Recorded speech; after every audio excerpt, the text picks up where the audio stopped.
Baik, Assalamualaikum warahmatullahi wabarakatuh. Alhamdulillahirrabbilalamin, assalatu wassalamu ala asrofil anbiya'i wal mursalin, wa ala alihi wa sahbihi rasulillahi ajma'in. Baiklah, pada kesempatan kali ini kami dari kelompok 2 pada mata kuliah Statistika Pendidikan. Pada kesempatan kali ini kami akan menyampaikan yaitu memperkenalkan diri saya dan sebagai moderator. Kemudian ada Zara, kemudian ada Auliana Fadila dan Alzatur Rahmi. Jadi,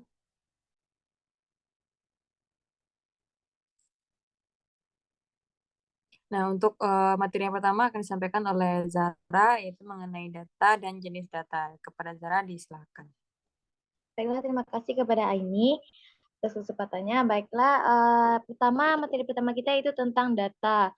Nah, data itu kan merupakan bentuk jamak dari datum atau berasal dari bahasa Latin yang berarti itu sesuatu yang diberikan.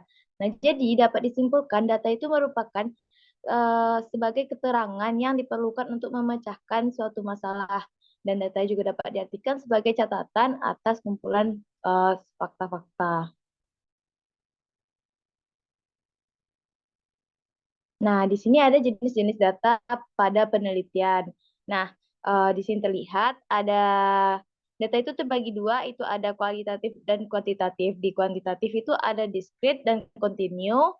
Nah, pembagian dari continue juga ada ordinal, interval, dan rasio, dan akan dijelaskan pada berikutnya. Next.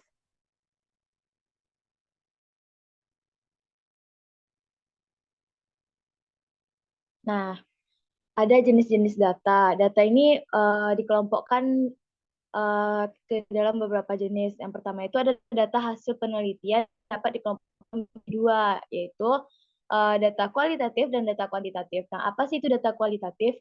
Nah, data kualitatif ini data yang berbentuk kalimat, kata, serta gambar.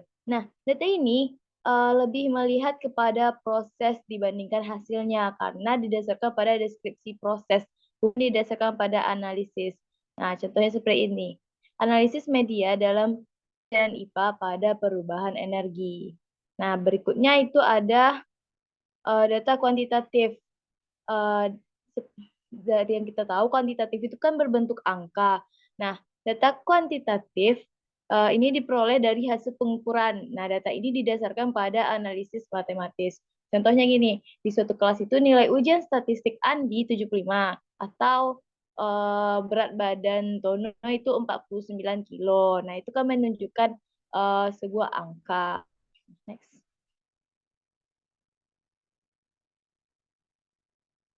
Nah, berikutnya itu ditinjau dari variabel yang diteliti atau segi sifat angkanya itu data digolongkan menjadi dua, itu ada kontinu dan data diskrit. Nah, data statistik, data kontinu ini data statistik yang angka-angkanya merupakan deret angka yang sambung menyambung. Contohnya seperti tinggi badan dalam ukuran cm itu bisa 160 sampai 160,1, 160,2, 160,3. Nah, itu kan berderet. Nah, ini yang disebut dengan data kontinu. Nah, berikut itu ada data diskrit. Nah, merupakan data statistik yang tidak mungkin berbentuk pecahan. Nah, contohnya data statistik tentang jumlah anggota keluarga persatuan orang. Ini satu, dua, dalam satu keluarga itu ada satu, ada empat, terdiri dari empat keluarga. Nah, itu kan berbentuk bulat tidak pecahan. Next. Nah, selanjutnya ada penggolongan data berdasarkan cara menyusun angka. Nah, terbagi menjadi dua juga. Ada data uh, ada data nominal dan data terbagi menjadi tiga. Nah, yang pertama itu ada data nominal. Data nominal ini merupakan data statistik yang cara makanya didasarkan atas penggolongan atau klasifikasi tertentu. Nah, data nominal ini diperoleh dengan cara menghitung atau dalam hal lain, hal ini menghitung jumlah siswa baik menurut tingkatan studi maupun jenis kelaminnya. Nah, eh, berikutnya itu ada data ordinal. Nah, data ini disebut juga dengan data urutan, yaitu data statistik yang cara menyusun angkanya didasarkan atas urutan kedudukan atau dirankingkan gitu.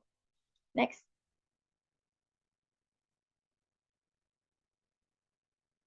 Nah, selanjutnya itu ada data interval. Nah, merupakan data statistik yang terdapat jarak yang sama di antara diselidiki atau diteliti. Nah, juga ada data rasio. Nah, data rasio ini memiliki ukuran yang paling kompleks dan memiliki sifat-sifat yang dimiliki oleh data. Saya ulangi, data rasio ini data yang memiliki ukuran yang paling kompleks dan memiliki sifat-sifat yang dimiliki oleh data nominal, data ordinal, serta data interval, serta ditambah dengan memiliki nol mutlak atau nilai nol yang absolut. Jadi nilai nol absolut ini bilangan yang menunjukkan tidak ada gejala. Next, contohnya ada di next slide. Nah, ini merupakan contoh penggolongan data berdasarkan cara menyusun angka. Nah, pada gambar yang pertama di sebelah kiri ini,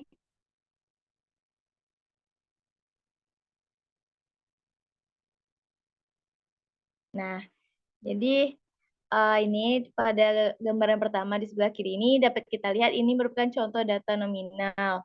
Nah, karena terdiri karena ini mengangkakan dari bilangan-bilangan tersebut. Nah, selanjutnya yang di bawah ini merupakan contoh data interval karena terdapat jarak di antara di kolom tingkat kepuasan itu kan terdapat jarak itu antara gaji gaji dengan insentif. Nah, gitu. Next.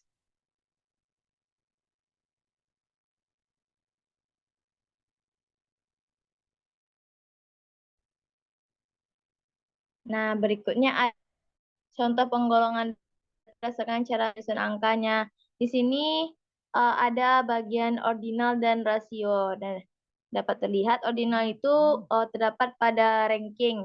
Nah, seperti 1, 2, 3, 4, 5, 6 ini merupakan contoh data ordinal. Dan di sampingnya itu rasio. Itu ada persentase dari kualitas.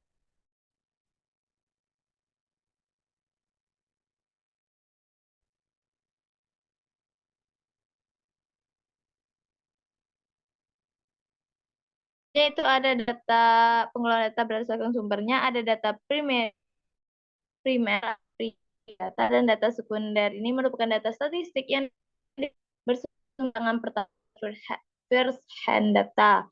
Nah, datanya tentang prestasi belajar yang diperoleh dari bagian kesiswaan. Nah, selanjutnya itu merupakan data statistik yang diperoleh secara dari tangan kedua yang dikumpulkan dan dianalisis oleh pihak lain. Contohnya tentang data jumlah siswa yang tawuran pada tahun 2006 diperoleh dari surat kabar harian Kompas. Nah, itu kan sudah diproses atau dianalisis oleh pihak lain seperti Kompas. Next.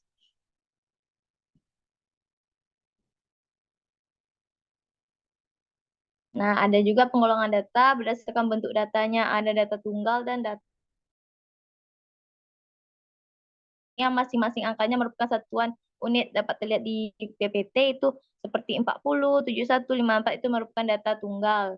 Nah, sedangkan data kelompok ini data setiap diri dan kelompok angka. Nah, contohnya dapat terlihat nilai hasil ulangan 40 orang mahasiswa seperti berikut. Nah, 80 sampai 48 berarti di dalam 80 sampai 48 itu ada 1, 3, dan 84 itu merupakan sekumpulan data.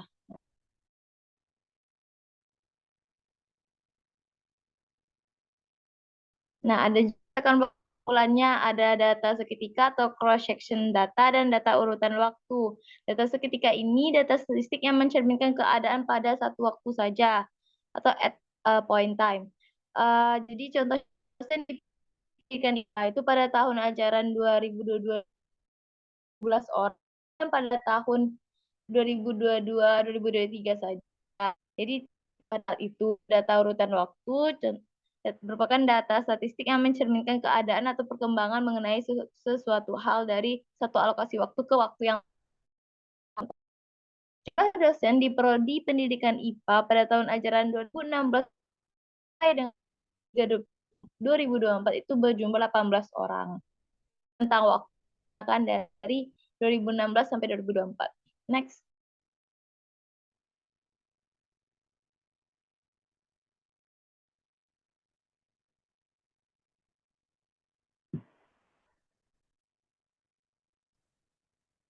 Baik, untuk terima kasih kepada Zara untuk tadi selanjutnya itu populasi dan sampel yang akan disampaikan oleh Aulianir Fadila kepada Aulianir. Silakan. Baik, terima kasih moderator. Saya akan menjelaskan tentang populasi nasabah. Yang pertama itu populasi menurut Bri Anja Dwi, JNT tahun 2020. Populasi adalah keseluruhan objek penelitian yang dapat terdiri dari makhluk hidup, benda, gejala, nilai tes, atau peristiwa sebagai sumber data yang mewakili karakteristik tertentu dalam suatu penelitian. Sampel yang kedua yaitu sampel. Sampel adalah um, bagian kecil dari anggota populasi yang diambil menurut prosedur tertentu sehingga dapat mewakili populasinya menurut Sumatri tahun 2006. Tentang populasi dan sampel. Untuk mengetahui prestasi matematika SMP kelas 9 di Provinsi DKI Jakarta, dicatat prestasi dari beberapa sekolah di masing-masing kota madya. Jakarta Pusat, Jakarta Selatan, Jakarta Barat, dan Jakarta Timur. Populasinya itu seluruh siswa SMP kelas 9 di DKI Jakarta, yang untuk sampelnya itu siswa SMP kelas 9 dari beberapa sekolah di masing-masing kota madya. Teknik sampling yaitu merupakan teknik pengambilan sampel, artinya cara untuk menentukan sampel yang jumlahnya sesuai dengan ukuran sampel yang akan dijadikan sumber data sebenarnya, dengan memperhatikan sifat-sifat dan penyebaran populasi agar diperoleh sampel yang representatif. Nah, teknik sampling ini ada terbagi dua, yaitu probability sampling dan non-probability sampling.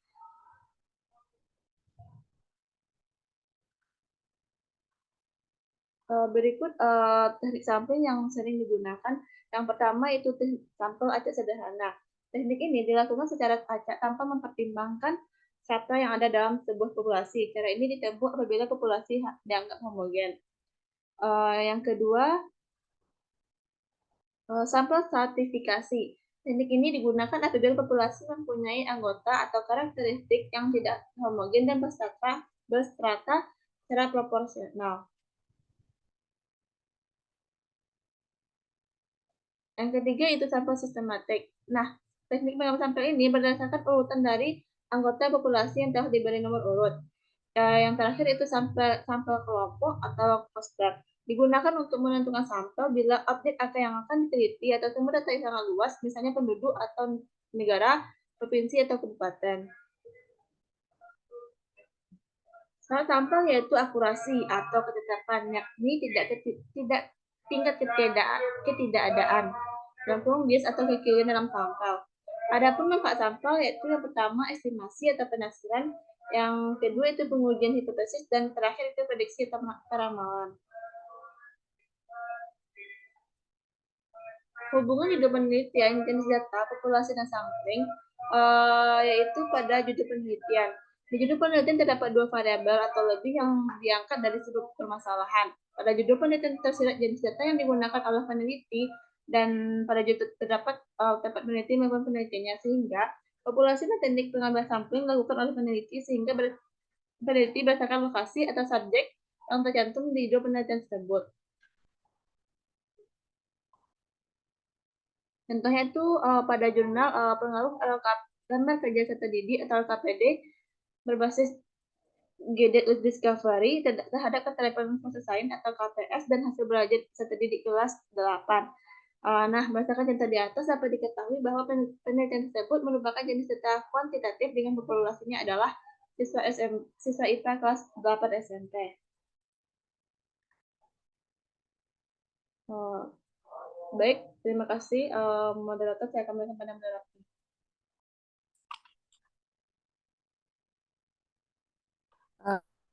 Baik, terima kasih kepada Dila atas penyampaian materinya. Selanjutnya kita akan membahas tentang tujuan dan fungsi instrumen pengumpul data yang akan disampaikan oleh CSI. Nah, sebelum itu kita harus tahu apa itu pengumpulan data. Nah, pengumpulan data itu sebagai pencatatan peristiwa atau karakteristik dari sebagian atau seluruh elemen populasi yang akan kita teliti. Nah, pengumpulan data ini eh, terbagi atas beberapa karakteristik atau beberapa bagian. Yang pertama yaitu berdasarkan karakteristik yang dimana berdasarkan jenis cara pengumpulannya, kemudian berdasarkan banyaknya, kemudian berdasarkan cara pengumpulan. Nah, di sini pengumpulan data itu ada secara pengamatan atau observasi, kita ke lapangan, kemudian ada penelusuran secara literatur atau literasi yang akan kita baca, kemudian penggunaan kuesioner eh, ke menyebarkan angket kepada orang-orang, kemudian yang terakhir itu ada wawancara atau interview, yang dimana wawancara ini bisa kita laksanakan secara tertutup atau terbuka. Next, deal.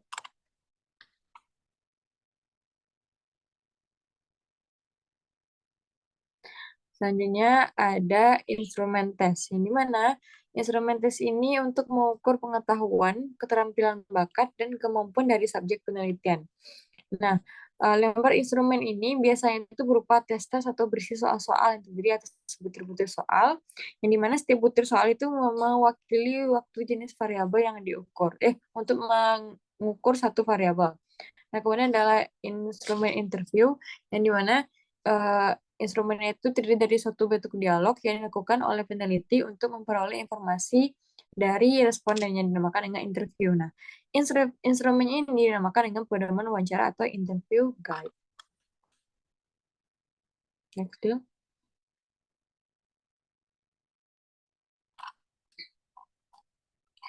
Selanjutnya itu ada instrumen dokumentasi, yang dimana bentuk instrumen dokumentasi ini terdiri atas dua macam, yaitu pedoman dokumentasi yang memuat garis-garis besar atau kategori yang akan dicari di datanya. Nah, dan di checklist yang memuat daftar variabel yang akan dikumpulkan. Jadi bentuk itu seperti sebuah dalam kertas, kemudian ada sebuah pernyataan dan akan di checklist atau di kayak gitu. Kemudian ada instrumen observasi, yang dimana observasi dalam sebuah penelitian diartikan sebagai pemusatan perhatian terhadap suatu objek dengan melibatkan seluruh indera untuk mendapatkan data. Instrumen yang digunakan observasi dapat berupa pedoman pengamatan, tes, kuesioner, rekaman gambar, dan rekaman suara. Jadi kita bisa meneliti di lingkungan itu apa saja masalahnya dengan menggunakan observasi. Next, dia.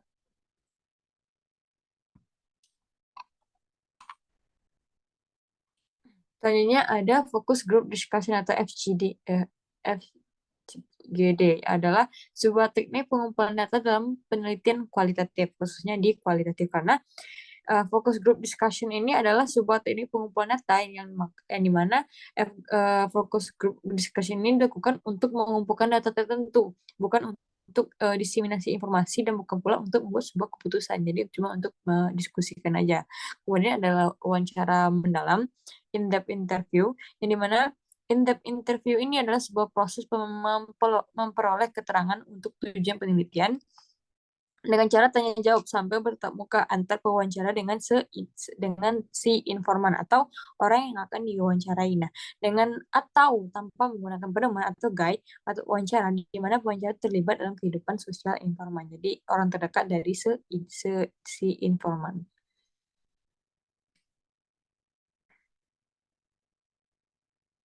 Kemudian ada literatur review, yang dimana cara pengumpulan data dengan menggunakan sebagian atau keseluruhan data atau laporan data dari peneliti sebelumnya.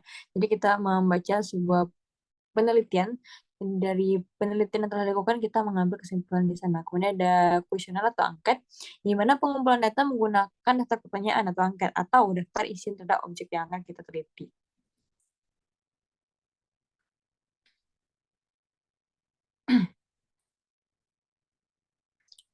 Selanjutnya yaitu kesesuaian jenis data dan instrumen penelitian yang akan disampaikan oleh Auziatur Rahmi. Kepada Auziatur Rahmi, disilakan. Baik, selanjutnya itu kesesuaian jenis data dan instrumen penelitian. Pada jurnal pengaruh lembar kerja peserta didik KPD berbasis Guide Discovery terhadap keterampilan proses sains dan hasil belajar peserta didik kelas 8. Jenis data dan instrumen penelitian berkesesuaian dikarenakan penelitian ini merupakan penelitian eksperimen menggunakan data kuantitatif. Data kuantitatif yang didapatkan diolah menggunakan statistik deskriptif dan deskriptif inferensial.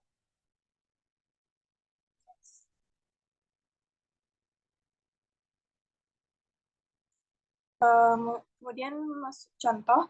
Pertama, penelitian dilakukan terhadap siswa SD kelas 3 di Kabupaten Pati. Jumlah sekolah dasar di Kabupaten Pati adalah 10. Lokasi yang berjauhan antara satu SD dengan SD yang lain membuat peneliti hanya meneliti sampel yang diambil dari 3 SD di Kabupaten Pati tersebut. Selanjutnya penelitian tentang kualitas beras di Desa Pringapus, Yogyakarta. Jumlah beras di satu desa ini tentu sangat banyak, bisa dari jumlah dalam bentuk kilogram sampai dari segi jenis beras yang tersedia. Saking banyaknya jenis beras yang akan diteliti, maka peneliti mengambil sampel dari beberapa jenis beras yang paling mudah didapatkan. Hasil penelitian terhadap sampel beras ini kemudian dianggap mewakili hasil penelitian semua beras di Desa Pringapus. Selanjutnya penelitian dilakukan di PGRI Semarang untuk mengetahui jumlah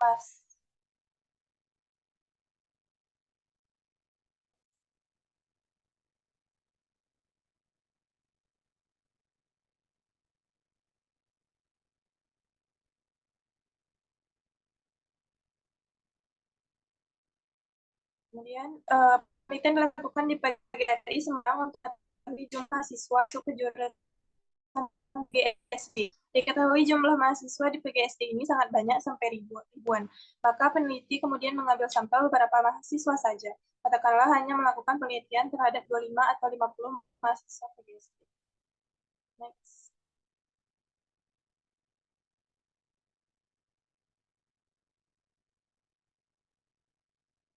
Kemudian penelitian dilakukan untuk mengetahui jumlah kambing dan sapi kurban di Kota Semarang. Jumlahnya tentu sangat banyak apabila di Kota Semarang sendiri ada beberapa peternak kambing maupun sapi. Meneliti semuanya tentu akan sulit dan sekalipun bisa akan memakan waktu yang lama dan biaya yang tidak sedikit. Maka diambil sampel misalnya hanya meneliti jumlah kambing di 5 kecamatan di Kota Semarang. Dari 5 kecamatan ini kemudian akan didapatkan total jumlah kambing dan kemudian dibuat rata-rata dan dikalikan dengan jumlah kecamatan di Kota Semarang. Selanjutnya peneliti melakukan penelitian dengan objek siswa SMP di seluruh SMP swasta di Kota Malang. Jumlah SMP swasta ini dikatakan ada 25 sekolah dengan jumlah siswa mencapai puluhan ribu. Maka peneliti akan mengambil sampel hanya 5 sekolah dan bisa juga dari 5 sekolah tersebut hanya meneliti kelas 7 saja. Kemudian peneliti dilakukan di perusahaan A untuk mengetahui satu hal dari perusahaan tersebut.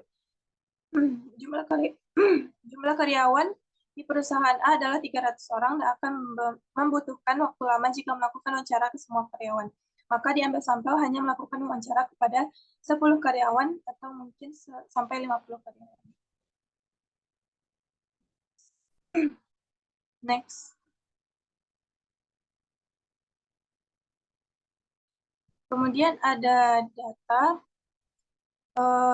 yang mana lokasi penelitiannya itu ada di SMA N3 Bandung yang terletak di Jalan Belitung nomor 8 Kota Bandung. Populasi penelitiannya itu meneliti kelas 11. Kemudian sampelnya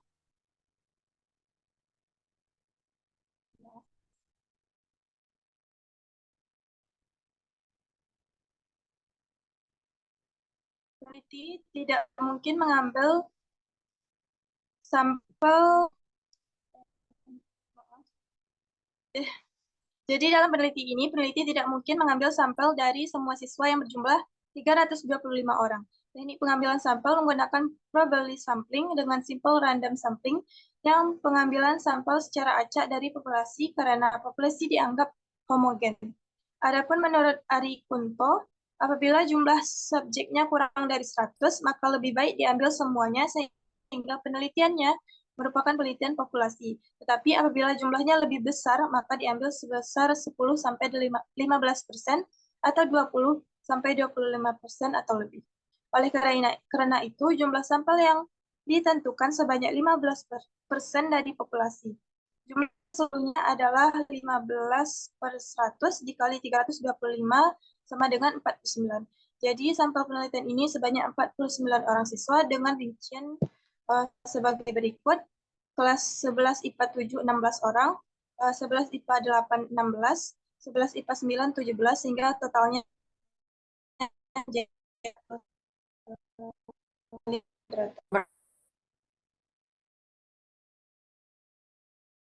Baik, terima kasih kepada Uziatur Amin dan rekan-rekan semuanya. Baiklah, mungkin itu saja yang dapat kami sampaikan dari kelompok 2. Mungkin untuk pertanyaan akan didiskusikan di kolom forum diskusi di e-learning atau di LMS. Baiklah, mohon maaf apabila ada kesalahan kata. Kami dari kelompok 2 mengucapkan terima kasih. Wassalamualaikum warahmatullahi wabarakatuh.